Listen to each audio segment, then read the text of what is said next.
حضرت امام مالک کہتے ہیں میں غریب کا بیٹا تھا. اکثر دین پڑھنے والے غریبوں کے بیٹے ہوتے ہیں. امیروں کے بچے ایف ایس سی پڑھتے ہیں, بی ایس سی پڑھتے ہیں, ٹیکنالوجی پڑھتے ہیں. غریبوں کے بچے دین پڑھتے ہیں اور پھر امیروں کو ممبریاں ملتی ہیں. غریبوں کے بچوں کو اللہ ممبر عطا فرماتا ہے, مصلی رسول اللہ دیتا ہے. حضرت سیدنا امام ابو مالک فرماتے ہیں میں غریب کا بیٹا تھا اور میری 6-7 بہنیں, میں اکیلا بھائی تھا. آپ فرماتے ہیں میرے ابا جی فوت ہو گئے. میری امی پکڑ کے مجھے ایک دھوبی کی دکان پہ لے گئی, کہنے لگی اسے کپڑے دھونے کا طریقہ بتا دے, سلیقہ سمجھا دے, یہ بھی ایک چھوٹی سی لانڈری کی دکان کھول لے گا, میری بیٹیوں کا پیٹ پالے گا.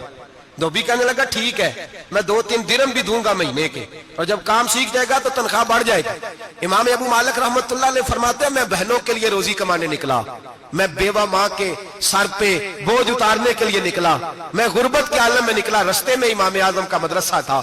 فرماتے میں وہاں چمکتے چہرے دیکھتا, لیکن اپنی غربت کو دیکھ کے میں آگے بڑھ جاتا, پریشان ہوتا کہ میں کیسے علم حاصل کروں گا. آپ فرماتے امام صاحب مجھے اکثر دیکھتے. ایک دن امام اعظم باہر نکلے, مجھے کھڑے ہوئے دیکھا تو قریب بلایا, سینے سے لگایا, ماتھا چوما. کیا نام ہے؟ میں نے کہا ابو مالک میرا نام ہے. کہا تمہیں پڑھنے کا شوق ہے؟ کہا بڑا شوق ہے. کہنے لگے چل آ جا پڑھا کر, آ جا مدرسے میں پڑھا کر. کہتے میں سارا دن وہاں پڑھتا, گھر سے کام کرنے آتا, سارا دن امام اعظم کے پاس پڑھتا رہتا. مہینہ آیا تو میری اماں کہنے لگی تنخواہ لاؤ. میں نے کہا امی جی تنخواہ تو وہ دے گا جو ڈیوٹی پہ جاتا ہو, میں تو پڑھنے جاتا ہوں. کہتے اماں گھر سے نکلی اور بڑے غصے کے ساتھ نکلی, کہنے لگی مولوی نے میرا بچہ خراب کر دیا, میرا بچہ خراب کر دیا. میں کام پہ بھیجتی تھی, اس نے کس چکر میں ڈال دیا, مسلوں سے بھی کبھی پیٹ بھرا ہے, کام بھی تو کرنے چاہیے نا.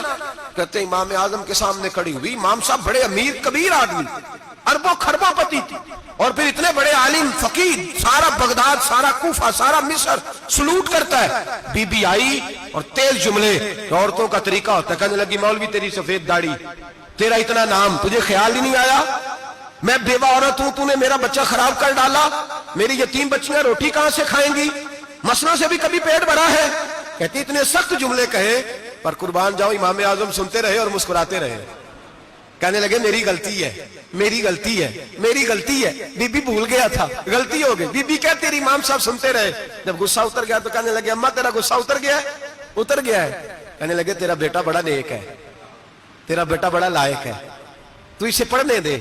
کہنے لگے چپ کر دے مولوی, یہ پڑھے گا تو میں روٹی کہاں سے کھاؤں گی. امام صاحب کہنے لگے مجھے بتائے گی تیرے گھر کا خرچہ کتنا ہے. اس نے ایک لفظ تو ہے 3 دینار کا, ایک روایت ایسی بھی لکھی ہے بزرگوں نے, کہنے لگی 40 درہم ہے. اور اماں کہتی میں نے جان بوجھ کے زیادہ بتائے, حالانکہ میں کناز کا خرچہ کرتی تھی, لیکن جب کھلا ڈولا کرے تو وہ والا خرچہ بتایا. میں نے کہا 40 درہم خرچہ ہے, تو دے گا؟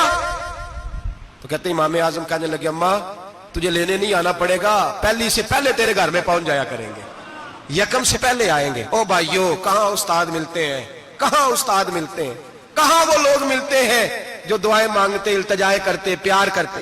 گزر گیا وہ دور, اب تو سوٹ لینے کا دور ہے, مٹھائیاں لینے کا دور ہے, ہاتھ ڈلوانے کا دور آیا ہے. اب کون پوچھتا ہے, اب تو پوچھتے ہیں تو میرے لیے کیا لایا ہے. حضرت سیدنا امام اعظم ابو حنیفہ رحمت اللہ علیہ 1 دن نہیں, 2 دن نہیں, 4 دن نہیں, 5 مہینے نہیں, 20 سال تک, کہنا آسان, بولنا آسان, سننا آسان, 20 سال تک امام ابو مالک کے گھر میں خرچہ دیتے رہے, وہ پڑھتے رہے. اماں کہنے لگی تو میرے بیٹے کو لگا تو لیا ہے, تو پڑھ کے بنے گا کیا. حضرت امام اعظم فرمانے لگے بادشاہوں کے تخت پر بیٹھ کر بادشاہوں کے ساتھ کھانے کھایا کرے گا, ان کے ساتھ بیٹھ کے حلوہ کھائے گا, وقت آئے گا تو دیکھے گی. کہتے ہیں میرے امام انتقال کر گئے, وقت بیت گیا.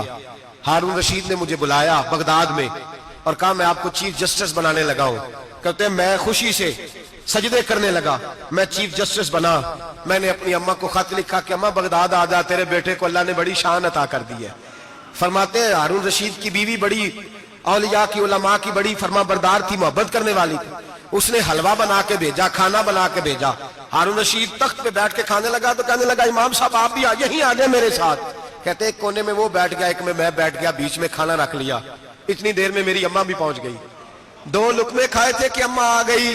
جب اماں نے مجھے تخت پہ بیٹھے دیکھا, ایک یتیم, ایک لاوارث, ایک بن باپ کا بچہ, وہ کل تک جو بہنوں کے لیے 4 دینار نہیں لا سکتا تھا, تخت پہ بیٹھ کے جب روٹی کھاتے دیکھا تو اماں تڑپ گئی, روئی, چیخیں ماری.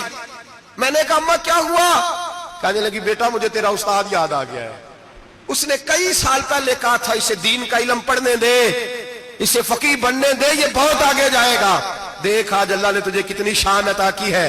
کہا بیٹا یہ کمال تیرا نہیں، یہ امام اعظم ابو حنیفہ کا کمال ہے، یہ ان کا کمال ہے جنہوں نے تمہیں یہاں تک پہنچایا۔ میرے بھائی اپنی پوری زندگی حضرت امام اعظم ابو حنیفہ نے۔ آج تو اساتذہ کرام، اساتذہ مجھ سے ایک ٹیچر کہنے لگے حضرت جی دل نہیں لگتا، بے سکونی سی ہے، کچھ بتلائیں۔ تو میں نے کہا کلاس میں کوئی یتیم بچہ ڈھونڈ لیں، کوئی لاوارث بچہ ڈھونڈیں، اس کی وردی اپنے ذمہ لے لیں، کتابیں اپنے ذمہ لے لیں، اس کا خرچہ اپنے ذمہ لے لیں، روز جیب میں ٹافیاں ڈال کے جایا کرے کہ غریب کو دینی ہے۔ پر میں 2 مہینے یہ والا وظیفہ بھی پڑھ کے دیکھے، اللہ آپ کو سکون عطا کرے گا۔ یہ بھی کہنے لگے بڑی ٹھنڈک ہوئی ہے، بڑا سکون ملا ہے، بڑی تابعداری۔ میں نے کہا آپ لفظوں سے سکون چاہتے ہیں، وہ لوگ خدمت کر کے سکون لیتے۔ کوفے کا ایک امیر آدمی تھا، پھر غریب ہو گیا۔ غریب، غربت بڑی پریشانی ہے، بڑی پریشانی، بڑی آزمائش۔ غریب بیوقوف اس لیے ہوتا ہے کہ اس کی جیب میں پیسے نہیں ہوتے، غریب مجبور اس لیے ہوتا ہے کہ اس کے پاس ہوتا کچھ نہیں نا، تو ساری آزمائشیں کٹھی آ جاتی۔ غریب آدمی تھا، محنت مزدوری کرتا لیکن پوری نہ ہوتی۔ وہ کہتا ایک دن گلی میں ککڑی بیچنے والا آیا، تو میری ایک بیٹی تھی چھوٹی سی، باقی بچے بڑے تھے، چھوٹی ضد کرنے لگی، کہنے لگی ککڑی کھانی ہے، ککڑی۔ کہتے میں پریشان ہو گیا، دل ٹوٹ گیا، بیٹی نے سوال کیا ہے۔ فرماتے میں نے سوچا کس کے پاس جاؤں، کسی اور کے پاس مجھے سمجھ نہ آیا، میں سیدھا امام اعظم کے پاس چلا گیا۔ یہ شخص ہے جو مجھے دے گا بھی اور میرا پردہ بھی رکھے گا، مجھے دے گا بھی اور میرا، بولیے، میرا یہ پردہ بھی رکھے گا، یہ رسوا نہیں کرے گا، یہ فوٹو نہیں کھچائے گا، یہ فوٹو کھچا کے پہلے دن فیس بک پہ نہیں لگائے گا کہ میں غریبوں میں تھیلے بانٹ رہا ہوں، یہ اسی وقت اخبار والوں کو نہیں بلائے گا ایک تھیلا اور 6 اخباروں میں تصویریں، یہ اس طرح نہیں خیرات دے۔ حضرت امام اعظم کے پاس گیا تو فرماتے رش بہت زیادہ تھا، میں امام صاحب سے بات ہی نہ کر سکا، واپس آ گیا۔ امام صاحب نے بندہ بھیجا، فرمایا پتہ کر یہ بندہ کسی ضرورت کے لیے آیا تھا، رش کی وجہ سے بات نہیں کر پایا۔ کہتے واپس میرے پیچھے بندہ بھیجا، وہ میرے گھر تک آیا، گھر آ کے اس کو حالات کا پتہ چل گیا، واپس گیا۔ کہتے ہیں 3 تھیلیاں اشرفیوں کی بھر کے امام اعظم لائے اور خود آئے اور رات کے اندھیرے میں آئے اور مجھے تھیلیاں دے کے نا تو میرے آگے ہاتھ باندھ دیے۔ میں نے کہا حضور ہاتھ کیوں باندھتے ہیں؟ آپ فرمانے لگے یار دکھ اس بات کا ہے کہ تو میرا پڑوسی تھا اور تیری غربت کا مجھے پتہ ہی نہیں چلا، تو میرے علاقے کا تھا اور میں نے سوچا ہی نہیں، میرا اپنا تھا مجھے خیال ہی نہیں آیا۔ فرمایا معاف کر دے، میری شکایت نہ کرنا کہ یہ میری طرف توجہ نہیں کرتا۔ علم بھی تھا، عمل کا نور بھی تھا، تقوی کا حسن بھی تھا، غریب کی مدد کا جذبہ بھی تھا۔ آج لوگوں پر مال کا فتنہ سوار ہوتا ہے، سب پر نہیں لیکن زیادہ لوگوں پر۔ جیسے جیسے مال آتا جاتا ہے ویسے ویسے عقل بھی آتی جاتی ہے، ویسے ویسے سیانے بھی ہوتے جاتے ہیں۔ کہتے ہیں وہ بھی کمائے وہ بھی کرے، میں تو ٹیکنیکلی بڑا ہوں، میں عقل مند ہی، میں بڑی نہ بہن کی فکر رہتی ہے، نہ بھانجوں کی فکر رہتی ہے، نہ رشتہ دار کی فکر رہتی ہے، نہ دائیں بائیں کچھ دیکھتے ہیں۔ لوگ جیسے جیسے پاورفل ہوتے جاتے ہٹتے جاتے، کٹتے جاتے، امیروں سے گرانے لگتے جاتے، آگے کی طرف دیکھتے جاتے۔ امام اعظم ابو حنیفہ رحمۃ اللہ علیہ نے ساری زندگی پیار کیا، محبت بانٹی، علم، فقاہت، تقوی، روشنی۔ آج لوگوں کو علم ہوتا ہے پر علم کا نور نہیں ہوتا، ہمیں بہت ساری باتوں کا پتہ ہوتا ہے پر وہ باتیں ہمارے لفظوں میں ہوتی ہیں، ہم اس کے حسن سے آگاہ۔ اور اگر میں یہ کہہ دوں کہ ہمیں ان باتوں پر یقین کامل نہیں ہوتا، کہہ رہے ہوتے ہیں، ہم سمجھتے ہیں، بڑی باتیں کرتے ہیں، لیکن ان باتوں کے پیچھے جو عمل کا جذبہ ہے وہ پھیکا ہوتا۔ امام اعظم ابو حنیفہ رحمۃ اللہ تعالی علیہ جتنے بڑے عالم تھے اتنا ہی بڑا خوف تھا اللہ کا دل میں، اتنا ہی بڑا خوف تھا۔ ایک آدمی کہتا ہے میں نے امام صاحب سے مسئلہ پوچھنا تھا، میں نے عشاء کی نماز امام صاحب کے پیچھے پڑھی، کتنی لوگ باتیں سنتے ہیں، اس کا اثر کتنا لیتے ہیں، لیکن امام صاحب رحمۃ اللہ علیہ کا طریقہ کیا تھا؟ کہتے میں نے امام صاحب کے ساتھ نماز پڑھی مسجد میں، تو قاری صاحب نے قرآن پڑھا، اذا زلزلت الارض زلزالہا واخرجت الارض اثقالہا، فرماتے ہیں آخری 2 آیتیں پڑھی، فمن یعمل مثقال ذرۃ خیرا یرہ ومن یعمل مثقال ذرۃ شرا یرہ۔ اللہ فرماتے ہیں میں قیامت کے دن تیرے ذرے ذرے کا حساب کروں گا، ذرہ برابر نیکی ہوئی تو تیرے سامنے آئی، ذرہ برابر گناہ ہوا تو تیرے کس کے برابر؟ جی وہ کتنا ہوتا ہے؟ ریت کا 1 ذرہ، اس کے برابر بھی گناہ ہوا تو تیرے سامنے، یہ اللہ کہہ دیا ہے، تو ایسا انشاءاللہ ہو کے رہے گا۔ اللہ ایک دفعہ دکھائے گا، دعا فرمائے اللہ ہمیں معافی عطا فرمائے، اللہ ہم سے درگزر فرمائے، اللہ ہمیں بخشے ہوئوں میں شامل فرمائے۔ یہ آیت امام صاحب نے سنی تو کہتے ہیں میں نمازی سارے چلے گئے تو امام صاحب بیٹھے اور یوں نہ اپنی داڑھی پکڑ لی, چراغ ٹمٹما رہا, کہتے ہیں داڑھی پکڑ لی اور امام صاحب بیٹھے. میں نے کہا کہ کسی محویت کے عالم میں ہے, سوچ میں, چلے میں تھوڑی دیر میں آتا ہوں. کہتے ہیں میں 2 گھنٹے کے بعد آیا تو امام صاحب ایسے بیٹھے ہیں داڑھی پکڑی ہوئی. میں نے کہا ٹھہر کے آتا ہوں. میں پھر 1-1.5 گھنٹے کے بعد گیا تو ویسے ہی بیٹھے.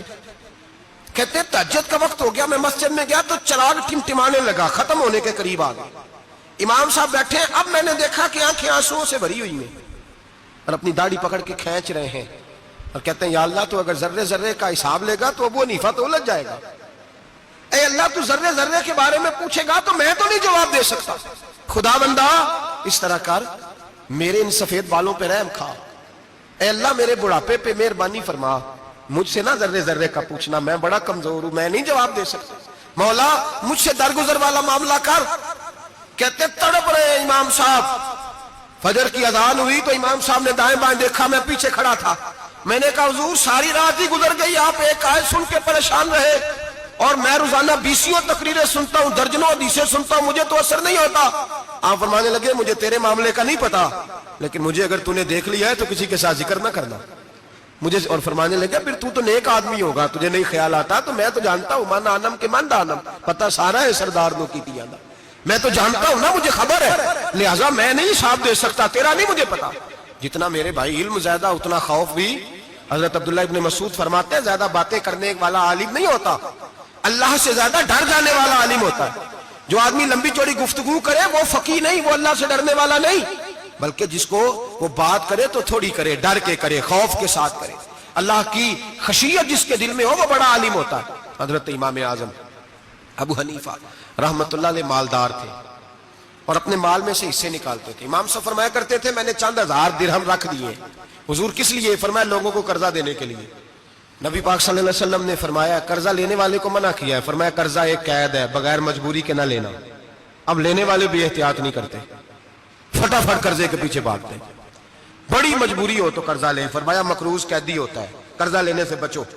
اور دینے والے کو کیا کہا؟ فرمایا اگر سامنے والا تنگ دست ہو نا, تنگ دست, تو اسے مہلت دو. جتنی تم مہلت دو گے اللہ اتنے پیسے روز صدقہ کرنے کا ثواب عطا فرمائے گا. اگر تنگ. ایک صاحب مجھے کہنے لگے, میں نے رمضان شریف میں نا قرضے کے والے سے یا کچھ عرصہ پہلے کسی موقع پر قرض کے والے سے کو بات کی. ایک صاحب مجھے کہنے لگے حضرت صاحب جیتے کسی کو لینا ہوئے نا 20,000 تو انہوں ترا کے لئی دے, تو جے 20 کروڑ لینا ہوئے تو پھر نہیں ترایا جاتا. میں نے کہا کیوں؟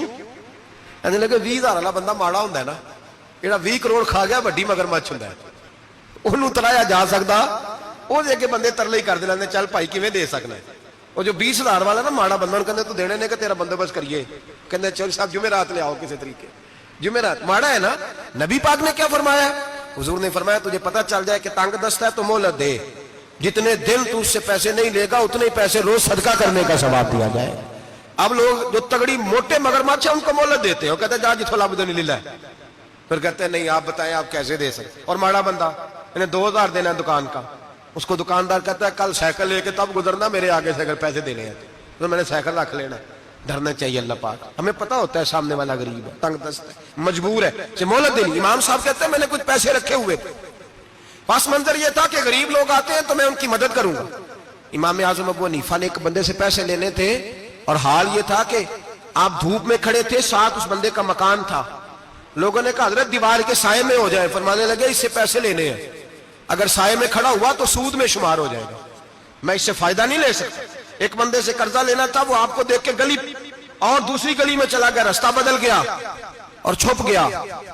امام صاحب رونے لگے, کہنے لگے اے اللہ میں اتنا برا ہو گیا ہوں کہ تیرے بندے مجھ سے چھپنے لگے, اس کو ڈھونڈ کے لائے, کیوں چھپتا ہے؟ کہ حضور آپ کے پیسے دینے ہیں. آپ نے فرمایا جا میں نے اللہ کی رضا کے لیے معاف کیے, آج کے بعد چھپنا نہ, اس لیے میں نہیں چاہتا کہ تجھے کوفت ہو, تو میری طرف دیکھ کے چھپنے لگا ہے, میری طرف دیکھ کے. غریب تو بھائی گلیوں میں گھستے پھرتے ہیں کہ کوئی بندہ مل نہ جائے. مقروض آدمی پتہ اس وقت چلتا ہے جب خودکشی کر گیا, پتہ اس وقت چلتا ہے پھر لوگ آتے ہیں اس کے بچوں کو کہتے ہیں فکر نہ کرنا ہم تیرے ساتھ ہیں, تو اس کے ساتھ ہونا تھا, ان کا سایہ بچ جاتا. اب آئے ہو امام اعظم ابو حنیفہ رحمت اللہ تعالیٰ علیہ لوگوں کو سہولت دیتے, آسانی دیتے, پیار کرتے, محبت کرتے. ہم لوگوں کا مزاج ایسا نہیں ہے, ہماری اخلاقیات کے اندر وہ حسن نہیں جو ہمارے بزرگ ہمیں دے کے گئے. اور پھر چھوٹی چھوٹی باتوں میں حقوق العباد کا خیال کرتے, چھوٹی چھوٹی باتوں.